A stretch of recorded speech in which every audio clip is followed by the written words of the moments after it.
ఒక ఓల్డ్ కపుల్ని చూసాం. He is 83 years old and she 72 years old. ఆయన మరణ పడకలు ఉన్నాడు. నేను అంటున్నా, ఆయన కలవరిస్తున్నాడు. ఆయన భార్య పేరు చెప్తూ, నాకు నా భార్య కావాలి, నాకు నా భార్య కావాలి, నాకు నా భార్య కావాలి అంటా ఉంటే, నేను ఆమె దగ్గరకు వచ్చి, అమ్మా మీ పేరు కలవరిస్తా ఉన్నాడు, మిమ్మల్ని చాలా ప్రేమిస్తున్నాడు, ఆయనకు మరణ పడకలు ఉన్నాడు, కొంచెం వెళ్ళండి దగ్గరికి అన్నాను. ఆమె వెంటనే ఏమని తెలుసా, ఇప్పుడు జ్ఞాపకం వచ్చాను, నేను ఇన్ని సంవత్సరాలు ఎక్కడ పోయాడు, ఇన్ని సంవత్సరాలు ఎక్కడ పోయాడు, నాకు కావాల్సినప్పుడు ఎక్కడ ఉన్నాడు. వై? చేదైన వేడు.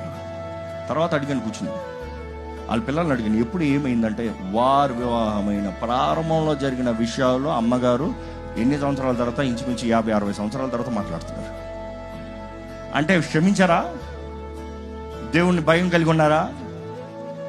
నీవు క్షమించకపోతే నీ కుటుంబం నిలబడదు. నువ్వు క్షమించకపోతే నువ్వు దేవుని సొత్తు కాదు. నువ్వు క్షమించకపోతే దేవుడు నిన్ను క్షమించడు. సింపుల్. మేము మా అపరాధస్తులు క్షమించినప్పుడు రీతిగా మా అపరాధులను క్షమించు.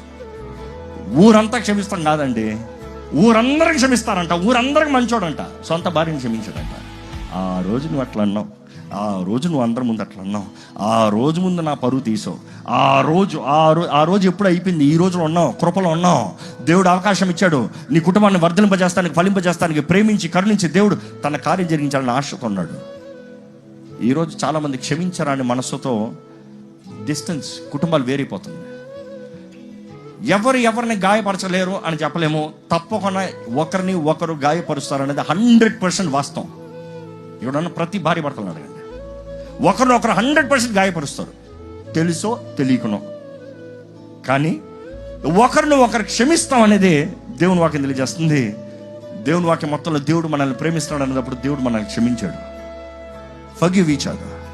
ప్రేమ, కుటుంబం కట్టబడాలంటే ప్రేమతో ఒకరినొకరు ఓర్చుకుంటూ, భరించుకుంటూ, క్షమించుకుంటూ ముందుకు సాగాలి.